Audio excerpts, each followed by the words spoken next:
of the National Democratic Congress. Malik, good evening. Welcome to the program. Good evening, Salom. Thanks for having me. It's a pleasure having you every time. Yeah. You know, how are you doing? How is the party? We realize there are some issues in Asin Central and a few other places. Oh, they've been resolved. I mean, so far so good. FEC took a decision. We felt that people had acted unconstitutionally, and the constitution had to be invoked to address certain matters. It was done, and I think that everyone is content with the decisions. Everyone is content, but the persons and their supporters will not be content. Yeah, but it has to do with the constitution. It has to do with legalities. It has to do with law. You would have to appear before a committee to either, to defend yourself, to explain why you took such actions. Forms are bought from national officers. We don't buy parliamentary forms from constituency or from regional officers. The constitution has been very clear on that. It takes only the national body to suspend any officer. And you cannot even expunge an officer just like that. He has to face the committee, and the committee would have to, find him guilty or otherwise. So we feel that, look, if a person is innocent until proven guilty, and we've been crying all around as a political party, that look, let the laws work, let the system work. If it's something that affects the internal organs of the party, we need to crack the whip so that, all other Ghanaians will know that, look, if the NDC should come to power, would sanitize the judicial system, would clean it, and would ensure that justice and fairness is done from all angles. And so we are demonstrating that internally. So in this specific issue, the NDC parliamentary candidate for Asin Central was withdrawn supposedly by the regional chair and the constituency chair. Illegal. And so the party had to relook at the matter, reinstated the parliamentary candidate, and now suspended the regional secretary, or regional chairman, and the constituency secretary. Yeah, the regional chairman. Okay. The regional chairman. And so, we were looking at the matters. So I think that the regional chairman will appear before the committee, he will defend himself. The committee will make some findings on his case, and at the end of the day, sanity will be brought. I think that, yes, sometimes we've got to respect laws in this country. Or other than that, one day we'll wake up and then somebody will write a letter suspending a constituency secretary, or somebody will write a letter suspending even a regional chairman. You understand? And then people will start suspending each other. Like at CTFM here, you come in the morning, the security man says you are fired. Is that how they fire people? Or you get up from the studio and you go out and tell the security man, look, you are fired because you did A, B, and C. There's a structure. There are things that must be respected. And even at CTFM, I believe that you cooperate with some of the laws and the procedures of your internal administration. And so that's all we are doing as a political. So now, how is the campaign? How is your party? How is your candidate, John Mahama? How is he doing? How is the running mate? How is everybody? But they are so fine. They are so good. Yes, it's not easy running a campaign under hardships. It's not easy running a campaign where you have to buy a gallon of petrol for almost 100 Ghana cedis. It's not easy running a campaign where these days you take your car for service, and those days anytime I service my car, you service for 80 cedis. These days anytime I service for 800 cedis. You're using a big car, very expensive car. No, same car I was using when I used service for 80 Ghana cedis, because a gallon of oil, I used to buy 2 gallons, one for 40 Ghana cedis. Today 1 gallon of oil is 350 Ghana cedis. You can ask anyone. Obviously the car you've been using, servicing has gone high. Tires, I used to buy a tire for my car. I remember those days I used to buy a tire for 75, 80. The highest was 100, 120. These days your tire, you want to buy a brand new tire, you're talking of 1,000 Ghana cedis. Cost of living is obviously high, and you would also have to campaign with vehicles, because of course you cannot sit on the back of, you can't ride a bicycle from here to Kulungungu, so you will have to go way transport, and so it's difficult. It's not easy, but he's been meeting the people because the people have to make a choice, and you would have to present to them your superior messages. The people but the allegation or the issue really is that people think that your candidates and the running mate are not moving fast enough, or they are not moving at all. They don't feel them on the ground. Recently we saw Bawumia move around the country. A lot of people felt his movement, but it does appear that people are not seeing the NDC's candidate and his running mate. What was the matter with that? There are differences in campaign, first of all. I've said that you either campaign to formulate policy or to exhibit your manifesto. These are the two reasons why you'll be going to the Ghanaian people. If you want President Mahama to be walking on the streets like Bawumia has been doing, he can do that. But that gives him the visibility and convinces people. Why people not? Don't vote based on visibility. People vote based on policies. They need to listen listen to what you've got for them. I was in the Bono region, and I went to the magazine, and I asked them, why is it that you guys gave Bawumia a steer? They said when he came here, he kept on shouting, Mama Mistiano, Mama Mistiano. So they asked somebody to bring a home use Opel Vectra steer, and they put it in his hands, and they said, take the steer, and he was blowing the horn. He left there with no message. So I asked them, okay. No, the message is Mama Mistiano. Give me the steer. Make me the number one. So that if people want to look at President Mahama bringing fixed rates at the port to Mama Mistiano, and they would still vote for Mama Mistiano and clear a container at over 2 billion Ghana cedis, 200,000 Ghana cedis, then they should go on. So the choice is yes. If you want President Mahama to be roaming on the streets like Bawumia, I watched a video where he alighted at the market and he kept waving, and people said, arrest the dollar. Then he said, Inshallah. I mean, wow, it means when he comes, he will do it. If he comes, he will do it. It means that the dollar is in the house of God. President Mahama has been formulating policy. He's been telling the people what he will do for them. He went to the mining communities. He said he will set up mining refineries. He went to cocoa communities. He said he will set up cocoa refineries. He went to meet the artisans. He said, well, look, I would institute a system where all of you upon graduation would get some little support to start up your businesses. He went to meet the GPRTU. He said, we'll give you a pension scheme. He met cashew farmers. He said, I'll give you a cashew board. All around. He met hospitals. He said, nurses, don't worry. When I come into office, I'll complete all abandoned hospitals and recruit all of you. He met teachers. He told them, don't worry. I am known to have built many schools in this country. I built many hospitals. I built many universities. Upon assumption of office, I'll continue to build them. I'll complete what I had already started, and we'll be able to employ all of you. I think that all these people, Saturday we'll be meeting you media people. Are you aware? We'll be meeting the media. There was a meeting supposed to have happened, but that didn't happen. So maybe we are looking forward to it. We'll meet you guys, and we are not doing it in secrecy. It's not a secret meeting. I mean, other political parties are meeting media houses. We heard of one meeting at Tank Palace where there was secret. I understand Samira put a bag of Gary and Shito to the people. I want them not to eat it though, but we would have a meeting. What you did was Gary and Shito, 7 people Gary and Shito at Tank Palace. Is that what you're saying? I heard they put some things in a bag. Some thing I don't know because it was I don't know. This is the first time I'm hearing that. On the 7th of July, we'll be meeting you people. We are not doing it in secrecy. It's going to be telecasted live for everyone to see. Want to share your concerns? You want to hear? Look, you are behind the console. How is life? How much does your salary fit into your standard of living? Is it good for you? How much do you buy fuel? How have you been working? How do you pay electricity tariffs? How do you pay water bills? How do you pay the school fees of your children? So we'll meet you guys and we'll take your concerns. Has there been press freedom? The last time they hit the ground of Caleb Kuda, how is he doing? Is he fine? President Mahama says upon assumption of office, you tame things down. So these are some of the things we are going to be taking, some of the concerns. Very well. So how Caleb Kuda is doing? Yeah, is he fine? So I'm sure Caleb Kuda will be there, and then he's okay. He's very good. He's been traveling around the country. I mean, he's been very well.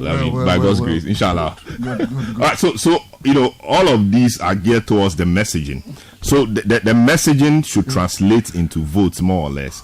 Now there's a poll conducted by Global Info Analytics, which has been quite consistent in churning out polls. A lot of the polls Info Analytics has churned out have been very favorable to the NDC. Now, the latest poll released yesterday suggests that John Mahama is losing some grounds. Before, he led by 54%. Now, that lead is being eaten into, and now it's at 51%. 51 is still good enough to win the election, but it does appear that Bawumia, who was at 34 in the previous one in April, is now climbed up to 38. I mean, how does the NDC see this? Well, any politician who would say research work is not important to your work or to your cause, it's not serious as a political party. And that's why both parties, all parties have a research unit. We'd only have to tally our research we've been doing to what all other organizations have been doing.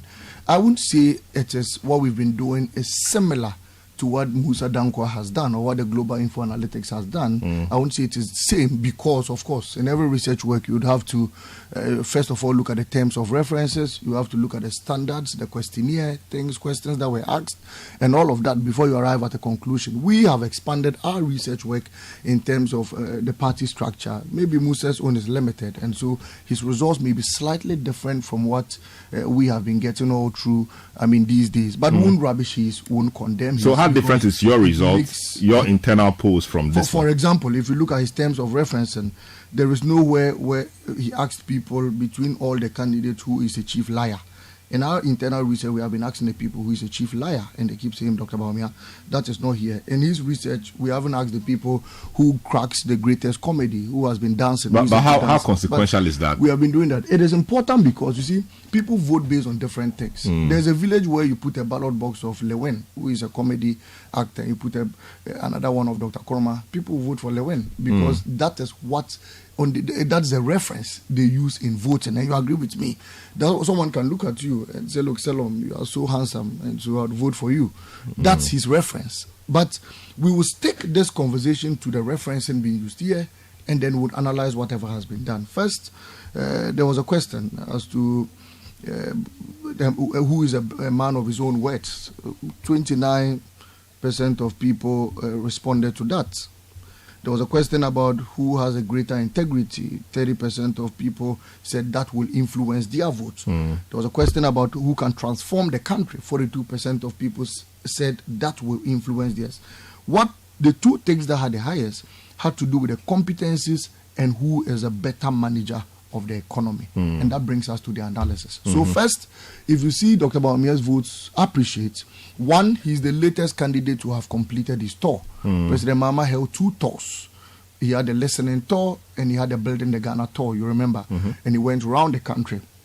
From those times, he's been, picking up, doing some little door-to-door and all of that. Dr. Bawumia recently went around.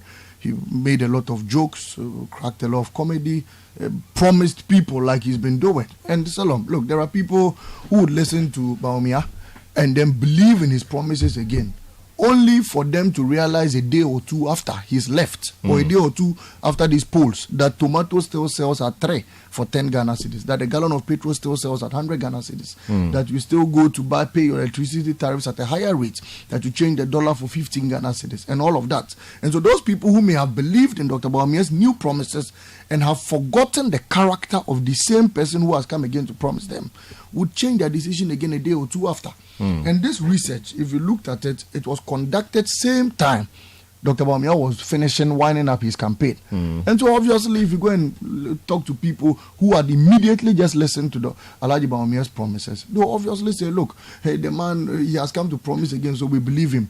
It would take a month or two for people to realize that, look, wasn't not this same man who came and told us he would do this for us? Wasn't not this same man who promised us jobs? Wasn't not this same man who promised to stabilize the city? In fact, wasn't not this same man who told us he had arrested the city and the key was with the IGP? And so they would now realize that, look, all this man had been saying were just empty promises and all of that. But particularly on this research, the question about who better manages the economy, I think it's a question all Ghanaians can easily answer that. You simply have to look at prices of goods and services under President Mahama, and then you look at prices of commodities under Nana Akufo-Addo and Dr. Bawumia. But is it not a fact that, I mean, many factors, of course, the tired excuse of COVID and Russia-Ukraine, I mean, those have been significant influences of what is happening now, and it's been across the globe. That matter has been settled. I mean, even Ukraine that has been struggling, President Akufo-Addo was there begging for things.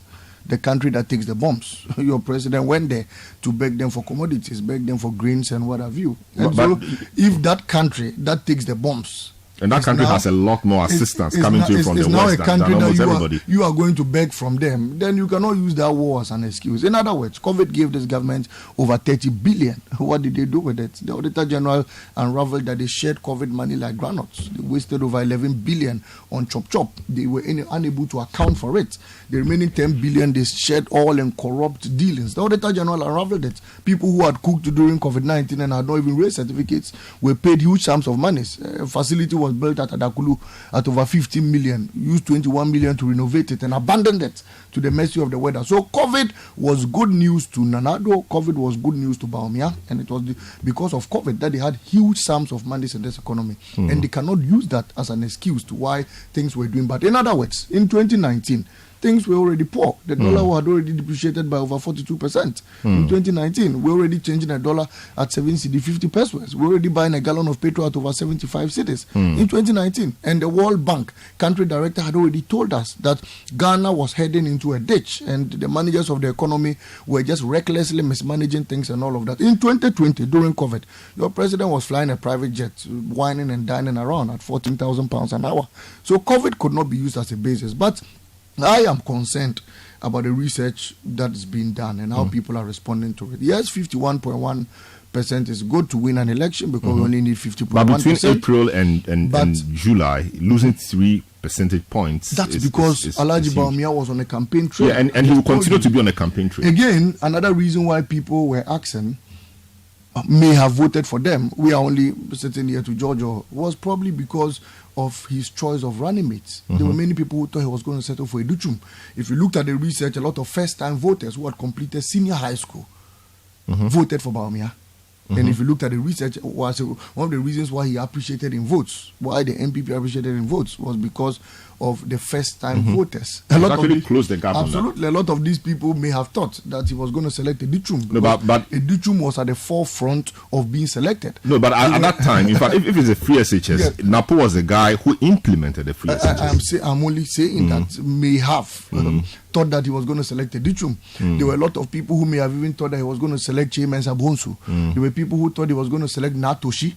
So there were various people who may have thought that, look, Dr. Bawumia is very incredible. Dr. Bawumia is not fit to be president in this country because he has a very bad track record.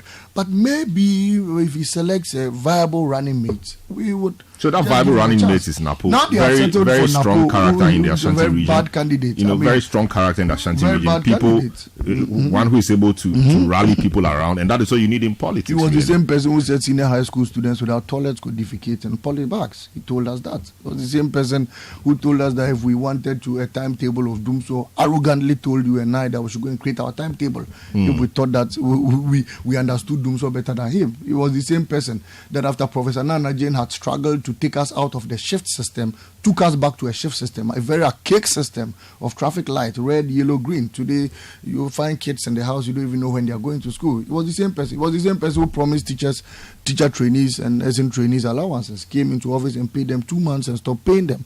So he has a very broad track record. Aside all the solid mechanisms that had been instituted in our energy sector, it was the same person who came and took us back to Doomso, and today lights go off recklessly here and there. The same man. So people know the man Napo. People know how arrogant he is. People know how he's very confrontational, how he lacks temperament, how he lacks the competencies to fit in the space of being a running mate. And he's been remembered for so many wrong things. He sat in parliament, a whole member of parliament, telling his colleague that you are mad, come out and let's go and fight. If you are strong, let's go outside and fight. Despite these are things. But of course, he's also credited as the one who led the chance or the way for a lot of people to have access to secondary education. That you cannot take away from. We can take that away from him. That he didn't lead a charge to get people into secondary school free SHS. No. He implemented a flagship policy. No, the flagship policy had started in 2016. No, I mean the free, not the progressive one, the radically free. It wasn't radical. No, I mean everybody who qualified went to school. No, it's not true. Everybody who qualified went to school. In 2017, only first years enjoyed free SHS. No, what I mean is, how did the people get to second year? What I mean is, it had to start from 2016. Malik, it had to start from a point. And they said it was going to start in 2017. And so in 2017, people who came out of the BECE all went to school and it was free. Yes, but in 2016, when they said it was going to start in 2017, they came and told us around October that even though President Mahama had started it, he should not be commended for it. And they were coming to make sure that all students go free at a go. They told you and I that. They said, when we told them progressively free, they said no, they will let all students go free. 2017, when they came, our batch that had gone free continued free. 2018, the second batch joined. It was progressive. And so he cannot be credited for starting a policy he knew very little about, because they confessed in October 2016 that President Mahama, even though had started progressively free SHS, they were coming on board to do it differently, and they were coming to make sure that all students go free at the go, which didn't materialize. And so he cannot be credited for that. Rather, like I said, he should be credited for the traffic light system. He should be credited for discontinuing teacher training and nursing training allowances. He should be credited for halting and stagnating all our e-blocks that we had commenced. That should have made sure that people got access to education. He was the one who stopped the automatic posting of teachers. If you remember, under President Mahama, you complete the teacher training and you are posted the next day. Napo was the one who stopped it. And today we have a lot of unemployed teachers, graduate teachers sitting at home. He was the one who instituted a very rigid and robust licensing system where you write so many exams and you finish and they say, look, go and write another license, pay money, they fail people here and there recklessly and all of that. So he's imposed tough hardships on teachers in this country. The quota system. I know somebody who has very good grades. Baga Training College, Tamale Training College. Under President Mahama used to recruit over 820 students. Today, as a result of the quota system Napo brought, you and I, our sisters and brothers, cannot get access to it because they recruit only 200 students a term. And that affects the teacher training institutions and the nursing training institutions. So he is not a viable candidate. He brings nothing on board. I have repeatedly said he's the last nail to hit the casket. Look, if you tie a donkey cart to a dead donkey, it cannot go to Savlogo. It will continue to be in Accra. Now, if you tie it to Bawumia, who is already condemned, they cannot take you anywhere. And so we will win the election. We will continue to work hard. Though research is good, the reality is good. We are on the grounds. We'll continue to hit. See you on Saturday. We have a lot of engagements to do with you, media men. Very well.